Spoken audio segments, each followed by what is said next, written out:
Wak, jadi kisah yang akan aku bawakan malam ini dikirim sama Wak kita yang bernama Nurma dari Banten. Halo Nurma. Nah, jadi pengalaman horor ini Wak dialami sama Nurma dan juga neneknya pada tahun 2002 lalu. By the way Wak, atas permintaan Nurma juga semua nama di kisah ini sudah disamarkan untuk menjaga privasi keluarganya ya. Nah, jadi Wak, Nurma ini adalah anak kedua dari dua bersaudara. Ayahnya bernama Pak Asep dan ibunya bernama Bu Eis. Nurma ini punya seorang nenek namanya Nek Embai yang berprofesi sebagai paraji atau dukun beranak. Nah, Nek Embai ini tergolong sebagai paraji yang sangat tersohor gitu Wak di kampungnya karena nenek ini merupakan satu-satunya penolong bagi ibu hamil yang akan melahirkan. By the way, memang di zaman itu Nadia belum terlalu banyak bidan atau dokter gitu. Nggak kayak sekarang kalau kata si Nurma. Dan sedikit informasi tentang kampungnya Nurma ini Wak. Nurma dan keluarganya ini tinggal di sebuah pedalaman yang ada di Banten yang tidak begitu jauh dari pemukiman suku Baduy atau suku aslinya Banten. Dan selain itu, kampungnya si Nurma ini memang masih kental sekali Wak sama hal-hal mistis karena di sana tuh ada macam bangunan yang dikelilingi sama beberapa kuburan tua katanya, dan warga sekitar juga percaya bahwa lokasi ini adalah bekas tempat singgah kerajaan Sunda di masa lampau gitu loh Wak. Dan tempat ini dikenal dengan sebutan Karuhun Dalem atau peninggalan leluhur gitu ya. Dan warganya juga menganggap bahwa bangunan ini tuh sebagai bangunan yang sakral karena di sana tuh pernah muncul beberapa barang-barang aneh, bisa dibilang kayak barang pusaka gitu loh Wak. Macam pernah Nadia sebilah keris, ada sebuah patung naga emas, ada beberapa perhiasan juga, dan juga sampai ke sebuah selendang kayak gitulah. Nah, itulah ya tadi sekilas tentang kampungnya Nurma. Kisah horor yang dialami sama Nurma ini Wak bermula ketika Bu Eis atau ibunya Nurma ini sedang hamil anak kedua, hamil adiknya si Nurma. Kehamilan itu berjalan dengan lancar lah gitu kan. Hingga pada suatu malam Bu Eis ini tiba-tiba ngeluh sakit perut. Bu Eis bilanglah ke anaknya, Nurma, ini kayaknya ibu udah mau melahirkan nih. Tolonglah jemput Nek Embai sekarang ya. Kayaknya ibu mau lahiran malam ini. Kalau nunggu bapakmu pulang pasti bakal kelamaan gitu. Ibu udah gak kuat lagi, kata si Bu Eis. Dan FYI Wak, Pak Asep bapaknya si Wawa ini waktu itu masih bekerja di Jakarta dan belum pulang. Nah, mendengar perintah dari ibunya, Nurma pun segera langsung menjemput Nek Embai ini yang memang rumahnya sangat-sangat berdekatan dengan rumahnya Urma. Jadi sebelah kanan ini rumahnya Nurma, di tengah-tengah tuh ada macam rumah tetangga gitu yang halamannya ditumbuhi sama pohon rambutan. Barulah di sebelah kiri tuh rumahnya Nek Embai ya, kebayang ya. Nah, udah tuh singkat cerita sesampainya si Nurma ngejemput Nek Embai di rumah Nek Embai, Nurma langsung bilang lah kalau ibunya sedang butuh bantuan. Nenek, ibu udah mau melahirkan, kata kayak gitu kan. Nah, mendengar itu Nek Embai pun segera langsung mengambil alat-alat persalinan lalu pergilah itu ke rumahnya si Nurma. Nah, di perjalanan itu Wak, ini harus diingat ya, ada sebuah kebiasaan yang memang harus dilakukan orang yang menjemput paraji atau dukun beranak, yaitu aturannya orang yang menjemput ini harus berjalan di belakangnya paraji. Jadi waktu itu Nurma pun segera langsung memposisikan dirinya untuk berjalan di belakangnya Nek Embai, bukan di depannya Wak. Kenapa kayak gitu Nadia? Karena ini adalah sebuah kepercayaan turun-temurun Wak yang memang biasanya dilakukan di kampungnya si Nurma, yaitu paraji atau dukun beranak ini harus berjalan di depan orang yang menjemput supaya si paraji ini tidak digantikan sama sosok makhluk halus. Mereka semua khawatir makhluk halus itu akan menyamar menjadi paraji demi bisa memakan darah manisnya ibu hamil gitulah. Jadi kalau misalnya parajinya di depan bisa diawasi sama orang jemput nih gitu ya, kebayang ya. Dah tuh, makanya lah di situ Nurma pun mempersilahkan neneknya ini supaya berjalan lebih dulu. Ayo Nek, duluan, Nurma di belakang gitu. Dah, jalanlah neneknya depan, set Nurma di belakang. Awalnya semua berjalan normal-normal aja Wak. Nenek di depan, Nurmanya di belakang. Tapi sebelum melewati pohon rambutan di depan rumah tetangga, kan di tengah-tengah tuh rumah tetangga kan. Sebelum lewat pohon rambutan itu, tiba-tiba Nek Embai ini minta tukar posisi. Dia bilang, Nurma kamu jalan duluan aja, nenek yang di belakang. Jangan Nek, nanti nenek kenapa-napa, kata si Nurma. Kan aturan nggak boleh kayak gitu tuh. Udah nggak apa-apa, kamu aja yang jalan duluan biar nenek di belakang, katanya. Dengar nenek, kata gitu. Nah, karena dia ini nggak mau berdebat, akhirnya udah Nurma pun terpaksa lah nurutin permintaan neneknya kan. Tukar posisi lah ini. Nurma jalan duluan, nenek nih di belakang. Terus waktu udah tukar posisi nih Wak, samar-samar Nurma dengar ada suara seorang wanita yang lagi bertanya ke neneknya. Padahal mereka berdua aja tuh awalnya kan. Dia dengar suara wanita nih ngomong gini, mau kemana Nek Embai? Aku ikut boleh nggak? Aku lapar, kata dia gitu. Nah, mendengar suara asing itu Nurma pun jadi penasaran kan. Dia mau nih noleh ke belakang. Tapi sebelum dia noleh Wan, Embai langsung bilang, udah jangan kau tengok ke sini, jangan tengok ke belakang, lari sekarang ke rumah, kata si Nek Embai Wak. Nah, dengar itu Nurma pun mengurungkan niatnya dan lanjutlah itu berlari hingga sampai ke depan rumahnya tuh, nggak jadi tengok belakang. Nah, karena udah sampai di rumah Wak, barulah si Nurma ini ngerasa, oh ini udah aman-aman aja nih, aku boleh kali ya lihat ke belakang. Refleks dia noleh lah itu ke belakang kan. Tapi begitu ditoleh Wak, Nurma dikejutkan dengan kemunculan sesosok kunti kuntilanak yang wujudnya sangat-sangat mengerikan. Sosok itu mulutnya robek sampai ke pipi, wajahnya berdarah-darah, dan dalam posisi kayang dengan kepala di bawah, kakinya gantung di atas pohon rambutan tuh, bayangkan sama kalian. Dan yang lebih ngerinya lagi, Wak, sosok itu tuh sedang macam melilit pinggang Nek Embai gitu loh, pakai rambut yang gimbal tuh. Apa nggak langsung shock si Nurma itu? Astagfirullahaladzim, shock, pingsan langsung Nurma. Nurma waktu itu pingsan selama beberapa jam, Wak, dan baru bangun keesokan paginya. Nah, pas dia udah sadar ini, Nurma nengok rumahnya tuh udah ramai sama tetangga-tetangga sekitar kan, yang datang untuk ngejenguk adik bayinya. Jadi ternyata Bu Eis, mama Nurma itu sudah melahirkan di saat Nurma ini masih pingsan, Wak. Dah, selamat tuh. Dan di saat yang sama, Nurma ini juga nengok ada Nek Embai yang duduk di antara para tetangga itu dalam keadaan baik-baik aja. Nah, di situ Nurma langsung ke flashback langsung ke kejadian semalam kan, dan dia langsung berinisiatif untuk menanyakan hal itu ke si Nek Embai. Tapi, Wak, sebelum Nek Embai sebelum si Nurma ini nanya, Nek Embai itu langsung ditatapnya si Nurma kan, seolah-olah dia tuh kayak bilang, dah kau diam aja, kau nggak usah nanya apa-apa, kita omongin nanti waktu udah sepi gitu. Langsung udah pakai kode mata lah gitu kan. Nah, karena ditatap tajam sama neneknya kayak gitu, Nurma pun akhirnya enggan untuk bertanya, dan udah dia kembali lagi ke kamar dengan pikiran yang berkecamuk. Kemarin tuh apa yang gue tengok tuh betul apa enggak ya? Siapa sosok tuh? Kenapa dia ngelilit badan nenek aku? Kenapa juga nenek aku suruh aku jalan duluan? Apa mereka udah janjian? Kayak gitulah. Tapi sebelum pertanyaan ini berhasil terjawab, Wak, Nurma itu tiba-tiba dikejutkan dengan kabar duka yang menimpa neneknya. Jadi nih, Wak, ya, 3 hari setelah peristiwa mengerikan itu, atau 3 hari setelah adiknya dilahirkan itu, Nurma mendengar sebuah kabar bahwa Nek Embai meninggal dunia. Meninggal neneknya tadi tuh. Pagi itu Nek Embai ini ditemukan tidak bernyawa di atas kursi bambu atau ambin yang memang ada di depan rumahnya. Nah, orang pertama yang menemukan jasadnya si nenek ini adalah seorang bapak-bapak yang memang kebetulan lewat, Wak, buat sholat subuh ke masjid. Neneknya tiba-tiba ada ditemukan nggak bernapas di situ tuh. Tapi meskipun meninggal secara tiba-tiba, keluarga Nurma ini nggak mikir aneh-aneh, Wak. Mereka menganggap bahwa oh iya, kematian Nek Embai ini adalah hal yang wajar karena memang faktor usia. Nek Embai pun juga udah tua kali waktu itu, Nadia katanya. Ada tuh kan, setelah dinyatakan meninggal dunia, berita kematian Nek Embai ini pun langsung diumumkan lah itu lewat pengeras suara yang ada di masjid. Dan hanya dalam waktu yang singkat, Nadia, warga tuh langsung berbondong-bondong datang bertakziah ke rumahnya si nenek itu. Dibawanya lah baskom-baskom yang berisi beras tuh. Kan biasa kayak gitu kan di kampung-kampungan, ngasih beras kalau ada orang meninggal kan. Dan selain warga sekitar, Wak, warga dari kampung lain juga katanya berdatangan tuh untuk melayat si Nek Embai ini. Secara memang nenek aku tuh Pak Raji terkenal juga lah, Nat, waktu itu. Nah, karena memang tamu yang datang itu berjumlah sangat banyak, Wak, Nurma pun berinisiatif buat menjaga di depan rumahnya Nek Embai dan menerima beras-beras pemberian dari warga-warga ini. Dan Nurma berjagalah di situ. Awalnya nggak ada yang aneh memang sama aktivitas itu, Wak. Sampailah kemudian tibalah momen di mana mata si Nurma ini nggak sengaja tertuju ke arah pohon rambutan milik tetangganya, berarti di sebelah kanan kan.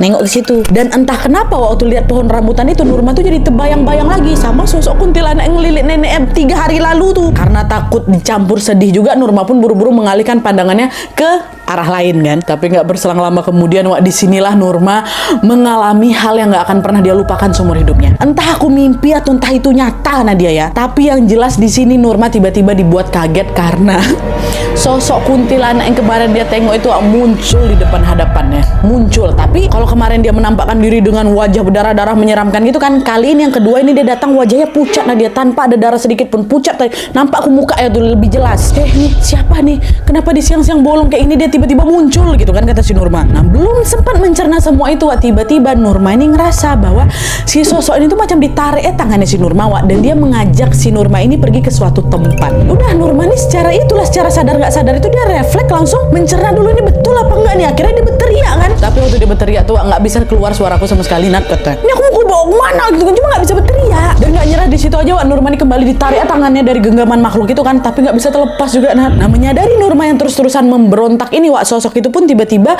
macam menganggukkan kepalanya gitu loh, seolah-olah macam meyakinkan si Nurma bahwa udah, aku tenang aja, aku nggak ada niat nyakitin kau kok gitu loh. Tapi sosok tuh mengangguk aja, Nadia, cuman aku mikir udah, aku tenang aja gitu loh. Dia nggak ngomong apa-apa, dia cuman gitu. Dan entah karena dorongan apa, Wak, Nurma yang tadinya ketakutan pengen lepas dari sosoknya, sekarang malah nurut dia dan ngikutin kemana sosok itu pergi, ya kan? Nah, setelah dia berjalan beberapa langkah, sosok itu rupanya membawa Nurma berdiri di seberangnya rumahnya Nek Embai. Ya, sesampainya di sana, inilah, aduh aku merinding. Sesampainya di sana, Wak, Nurma tuh tiba-tiba melihat suasana sekitar yang tadinya siang menderang tuh tiba-tiba langsung gelap, macam suasana malam hari. Dan selain itu, Nurma juga merasa hawa panas siang hari karena sinar matahari itu tiba-tiba langsung berubah jadi hawa dingin. Nah, tiba-tiba langsung berubah malam. Lalu kemudian Dan sosok yang tadinya megang tangannya si Nurma ini tiba-tiba langsung kayak set, ditatapnya rumahnya Nek Mbay yang ada di seberang tuh. Karena penasaran, Nurma ikut juga lah nengok ke tatapannya si sosok itu kan. Dan di sana lah Wak, dia melihat ada seorang pria berseragam loreng Wak. Dia datang nih ke rumahnya si nenek. Ini di penglihatan si Nurma ya. Pria itu lalu diketuknya lah pintunya si nenek. Dibukakan sama Nek Mbay, masih hidup Nek Mbay itu. Nah inilah di penglihatan si Nurma tuh kan. Dibuka pintunya. Terus Nurma juga dengar si laki-laki ini ngomong, "Nek, maaf mengganggu malam-malam, istri saya mau melahirkan. Apa nenek bisa bantu?" Nek Mbay jawab, "Bisa Pak, tapi sebentar ya, saya ambil peralatan dulu." Dan setelah mengambil keperluan persalinan Wak, Mbak ini pun meninggalkan rumahnya dan mengikuti pria itu pergi ke arah utara. Tapi di sini nih, inilah, dan makanya aku tuh selalu bilang ini tuh mimpi atau enggak, cuman kayak nyata gitu kata si Nurma. Cuman anehnya di situ, Nurma tuh melihat neneknya ini pergi dalam kondisi transparan Wak. Jadi macam hologram lah gitu ya. Jadi fisiknya memang masih ada dekat rumah, masih ada di rumah. Jadi yang pergi tuh macam arwahnya si nenek. Ya Allah, penasaran si Nurma pun refleks ngelangkahkan kaki juga Wak, ngikutin kemana arwahnya Nek Mbay ini pergi. Tapi pas baru dia macam mau disamperin si nenek kan, si sosok kuntilanak yang pucat tuh tiba-tiba langsung ditarik tangan siapa tuh, seolah macam melarang si Nurma itu untuk pergi juga. Terus belum sempat aku tanya kenapa, nah dia barulah itu suasana kembali terang dan suara keramaian yang lagi ngelayat rumahnya si nenek itu terdengar kembali. Dan hanya hitungan detik Wak, Nurma sudah kembali berada di tengah para tamu yang sedang bertakziah di rumahnya Nek Mbay. Dan di saat yang sama si Nurma ini juga notice kalau sosok kuntilanak pucat tadi yang nemenin dia tadi tuh kan tiba-tiba menghilang dari pandangannya. Kejadian yang tidak biasa itu langsung bikin si Nurma ini sadar bahwa apa yang aku lihat barusan tuh macam ini loh, macam momen terakhir sebelum Nek Mbay ini ditemukan meninggal dunia gitu. Jadi si Nurma ini macam dikasih penglihatan gitu lah kan sama kuntilanak pucat tuh. Terus karena khawatir penglihatannya itu benar soal si nenek ini pergi sama si laki-laki berloreng tadi Wak, Nurma ini pun segera langsung hampirnya mamanya Bu Eis. Dia bilang, Bu, yang meninggal nih bukan Nek Mbay Bu, nenek yang asli lagi pergi sama pria baju loreng ke arah utara gitu. Gak percayalah mamaku. Nadia, kamu nih ngomong apa sih ha? Udahlah balik aja ke depan lagi, gak usah ngomong aneh-aneh, mama lagi mandiin nenek nih gitu. Kenapa sama aku nenek tuh lagi dimandiin Nadia? Nah karena omongan yang gak dipercaya, dia juga takut bikin heboh ya kan. Nurma pun terpaksa kembali lagi ke depan tanpa berkata apapun. Aku masih juga berusaha untuk mencerna tuh Nat. Sementara Bu Ois tetap lanjut tuh memandikan jasad Nek Mbay tanpa menemukan adanya keanehan sedikit pun di jasadnya si nenek Wak. Dah nih kan, setelah dimandikan jasad Nek Mbay pun langsung dikafani, terus dimakamkan di pemakaman umum setempat. Rame lah itu orang juga nguburin nenek kan. Nah setelah pemakaman itu selesai Wak, malam harinya keluarga Nurma tentunya menggelar tahlilan selama 7 hari berturut-turut. Tapi nah awalnya juga nggak ada sesuatu yang aneh Wak dengan tahlilan itu. Tapi waktu masuk malam keempat Wak, terjadi nih sebuah peristiwa mistis yang gak cuma gemparkan keluarga aku Nadia Nadia, tapi juga menggemparkan seluruh warga kampung. Jadi ceritanya Wak, pada malam keempat meninggalnya Nek Mbay, tepatnya di waktu maghrib nih, keluarga Nurma kan sedang menggelarkan acara tahlilan untuk mendoakan almarhum Nenek Mbay seperti biasa kan. Nah pada saat itu para tetangga ya udah berkumpul lah itu semua di rumah Nek Mbay untuk berdoa bersama. Nah pas acara tuh baru aja dimulai Wak, kalian tahu, aduh, mereka tiba-tiba dikejutkan dengan kedatangannya Nek Mbay di halaman depan rumah. Datang Nek Mbay Wak, dan epiknya lagi Nek Mbay itu muncul dengan menggendong seekor ayam hitam sambil juga membawa seekor kerbau dan tanpa mengenakan pakaian sehelai pun. Nek Mbay datang, mohon maaf telanjang bulat tuh kalian, sambil bawa kerbau sama ayam tuh. Apa nggak langsung berhamburan warga-warga di situ? Astagfirullahaladzim, Nek Mbay itu siapa tuh? Kok masih hidup? Heboh semua, ada berlari-larian semua kan. Nah karena situasi udah nggak kondusif, Pak Asep bapak Nurma pun langsung dibalutkannya tubuh Nek Mbay pakai kain kan, dan langsung dibawa nenek ini masuk ke dalam rumah. Terus nggak lama kemudian Pak Asep pun langsung memanggil tuh seorang kiai yang memang dihormati atau disegani gitulah di kampung mereka. Ini kan kejadian di luar nalar kan. Akhirnya setelah kiai datang Wak, baru di situ tanpa basa-basi Pak Asep baru berani nanya tuh, maaf ibu, apa kamu betul Bu Mbay ibu saya? Katanya, iya aku ini Mbay ibu kamu. Emangnya kenapa? Kata Bu Mbay kan, loh Bu, ibu tuh sudah meninggal 4 hari yang lalu Bu, bahkan saya yang udah nguburin ibu di pemakaman. Kok ibu bisa muncul lagi? Ya Allah merinding aku, kok ibu bisa muncul lagi? Hah?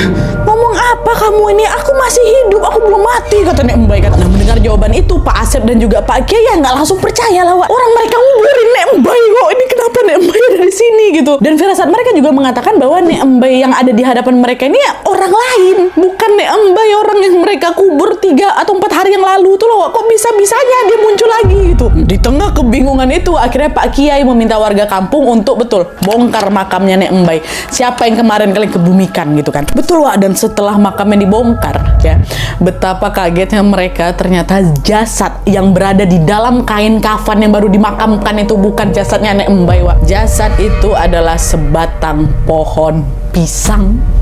Betul-betul sebatang pohon pisang Nadia. Pohon pisang, batang pisang itu yang lagi dimakamkan sama mereka Wak. Apa nggak geger kampung tuh Nat? Iya Allah, aku merinding banget. Nah dari situlah warga pun akhirnya baru percaya kalau memang Nek Embai yang baru pulang tadi ya betulan Nek Embai yang asli gitu loh. Nah melihat kejadian di luar nalar itu, Pak Kiai ini pun segera kembali ke rumahnya Nek Embai dan kembali lagi bertanya sama nenek. Nek Embai, jadi selama ini kamu kemana? Kenapa baru pulang sekarang? Kok bisa kemarin itu kamu ditemukan meninggal? Nah dengar pertanyaan itulah Nek Embai narik nafas panjang lalu bercerita tentang pengalaman mistis yang dia alami beberapa hari belakang. Nah sekarang kita masuk ke POV-nya Nek Embai Wak. Ya aduh ini makin seru, jangan kemana-mana kalian.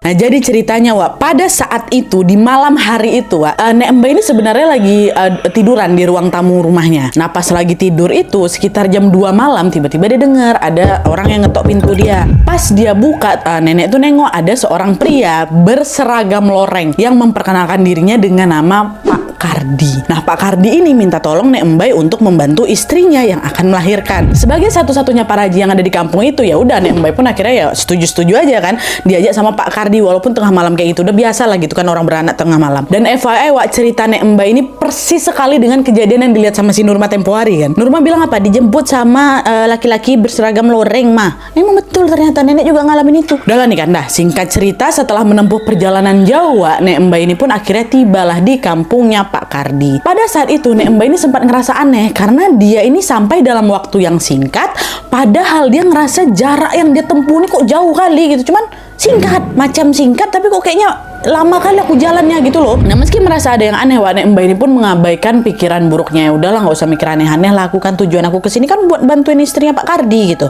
Dah lah tuh Nek Embai pun lanjut berjalan lagi di kampung itu kan hingga sampailah dia di rumahnya Pak Kardi Wak. Sesampai di sana Nek Embai ini dibuat takjub karena rumahnya Pak Kardi itu besar kali, mewah kali katanya. Tapi kekaguman itu tidak berlangsung lama karena kan memang nenek ini harus segera membantu kelahiran dari anaknya Pak Kardi kan. Dah tuh setelah melalui proses yang cukup panjang, akhirnya lahirlah seorang bayi laki-laki lucu dengan bantuannya Nek Embai. Dan setelah anaknya itu lahir, Pak Kardi ini nggak henti-hentinya mau jauh, terima kasih Nek, terima kasih Nek, terima kasih, pokoknya disanjung-sanjung kali lah itu Nek Embai Wak sama siapa itu. Dan selain berterima kasih, Pak Kardi ini juga bilang, Nek Embai jangan pulang dulu ya, setelah ini akan ada acara syukuran untuk memperingati kelahiran putra kami. Saya berharap sekali Nek Embai ini mau hadir dan ikut di acaranya itu, kata Pak Kardi. Nah karena dia juga sungkan menolak kan, Nek Embai pun bilang, oh iya Pak siap, saya juga nggak buru-buru pulang kok, saya mau datang ke acaranya gitu. Udah lah tuh. Nah setelah mengiyakan, Nek Embai pun duduk-duduk lah itu kan di ruang tamu sambil menunggu acara itu dimulai. Tapi karena mungkin dia bosan menunggu, Nek Embai ini lalu berjalanlah ke dapur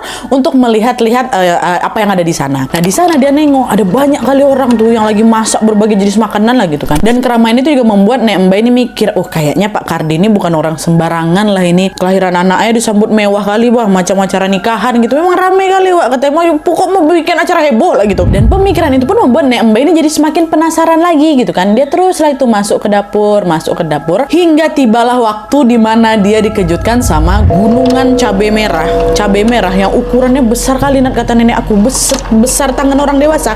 Cabai itu tapi menggunung. Nah nengok pemandangan yang nggak biasa itu refleksi nenek teriak, astagfirullahaladzim katanya. Dan tepat setelah dia beristighfar Wak, tiba-tiba terjadi gempa besar, wah diguncang dapur tuh. Dan di tengah guncangan itu Nek Embai ini ngerasa tangan itu macam lagi ditarik sama seseorang. Dan setelah dia lihat orang yang narik dia itu siapa Wak? Si Nurma. Dia bukan. Orang yang lagi narik si Nenek Embai ini adalah tetangganya yang sudah lama meninggal dunia.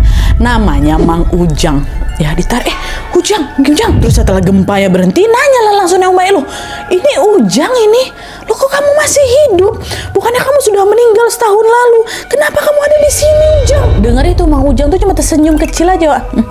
Iya nek, Mbak, ini Ujang. Saya sekarang udah kerja di sini dan saya juga sudah kawin lagi sama wanita lain, kata si Ujang kan. Nah dengar itu marah lah nek Mbak kan, astagfirullahaladzim Ujang, kok bisa-bisanya kamu nikah lagi? Terus setelah dia ngucap istighfar yang kedua kali ini, Wak, lagi-lagi gempa lagi tuh.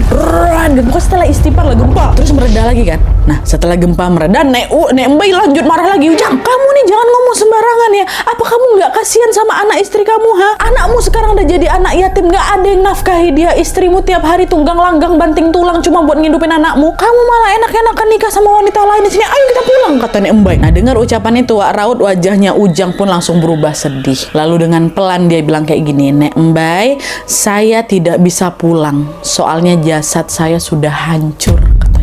Hah? Maksudnya gimana nih? Aduh merinding. Merindingnya beda. Maksudnya gimana nih? Jasadmu udah hancur. Jadi aku sekarang ada di mana? Kata si nenek. Nah belum sempat pertanyaan itu terjawab, Wak, Mang Ujang ini tiba-tiba memberikan seekor ayam camani atau ayam hitam. Dia bilang sama nenek, kalau nanti nenek Mbay pulang, saya titip ayam ini tolong kasih ke istri saya. Suruh dia rawat ayam ini sampai dia beranak pinak. Tapi induknya jangan dijual. Yang dijual anak-anak aja. Dan selain itu, ya ingat nih, selain itu tolong kasih tahu ke istri saya untuk membongkar uang tabungan yang saya simpan di dapur dekat tungku. Pakai uang itu untuk membiayai anak kita. Itu kata Ujang, Wak, ya kan. Mendengar permintaan itu, Nek Mbay cuman ngangguk-ngangguk aja tuh dengan wajah yang penuh keheranan, Wak. Nah ngeliat Nek Mbay yang kebingungan itu, Ujang nanya lagi, kenapa Nek? Nenek bingung ya? Ini saya kasih tahu ya Nek ya. Nenek sekarang lagi ada di alam lain bersama saya dan manusia yang sudah mati lainnya. Belum sempat si nenek ini jawab apa-apa, Wak, tiba-tiba terdengar suara Pak Kardi manggil si nenek. Nek Mbay, kata Pak Kardi kan. Nah khawatir terjadi sesuatu yang tidak diinginkan nih. Nek Mbay pun cepat-cepat langsung berjalan menghampiri Pak Kardi. Ada apa Pak Kardi? Kata si nenek. Oh Nek, jadi gini, saya tuh nggak punya uang buat ngebayar jasa Nek Mbay. Sebagai gantinya saya kasih kerbau ini aja ya. Saya juga minta maaf saya nggak bisa nganterin Nek Mbay pulang. Tapi nenek jangan khawatir karena nanti ada 2 pengawal saya yang akan mengantarkan nenek pulang. Katanya. Dengar itu Nek Mbay udah nggak bisa berkomentar apapun, Wak. Iya Pak, siap-siap gitu. Dia cuman iya jadi pengen pergi juga dari situ kan. Udah tuh akhirnya singkat cerita Nek Mbay pun berjalanlah pulang sambil bawa itulah ayam sama kerbau itu ditemani 2 orang pengawalnya Pak Kardi. Terus dah jalan gitu kan. Terus sampai di persimpangan jalan, Wak. Salah satu dari pengawal itu bilang pakai bahasa Sunda lah gitu yang kurang lebih artinya kayak gini. Nek, kami cuma bisa nganterin nenek sampai di sini aja. Rumah nenek pokoknya tinggal jalan lurus aja. Tapi nenek jangan pernah noleh ke belakang ya sebelum nenek sampai ke rumah. Dan selain itu, kalau nenek butuh apa-apa, nenek tinggal bilang, Ki entis kadia abdi boga kapitulung. Insya Allah kami akan datang membantu, kata pengawalnya, Wak. Dengar itu, Nek Mbay itu macam nggak bertanya-tanya lagi, cuman oke, semua diokein, semua diangguk, semua diiyain lah gitu. Sembari juga mengikuti instruksi mereka kan. Dan nenek jalan lah ini, berpisah lah sama 2 pengawal tuh kan. Tapi pas baru udah nyampe di tengah jalan nih, belum nyampe di rumah lagi. Entah kenapa Nek Mbay ini nggak bisa nahan rasa penasarannya kan, Wak. Akhirnya di titik ini nenek pun melanggar aturan itulah. Dia toleh ke belakang, ya kan. Dan ketika menengok ke belakang ini lah, Wak, nenek betul-betul kaget karena ternyata 2 pengawal yang nemenin dia tadi 2 ekor harimau besar, Wak. Astagfirullah. Kan udah bilang jangan tengok belakang mungkin kan. Nenek jalan di bawah sambil baca-baca doa. Dan alhamdulillahnya di sini Nek Mbay sangat bersyukur karena setidaknya dia bisa kembali lagi nih ke dunia nyata. Gitu, Wak, ceritanya. Astagfirullahaladzim. Jadi selama 4 hari itu nenek ini dibawa ke alam lain untuk membantu persalinan makhluk dari dunia lain juga. Ya Allah. Merindingnya beda gak sih? Ya Allah.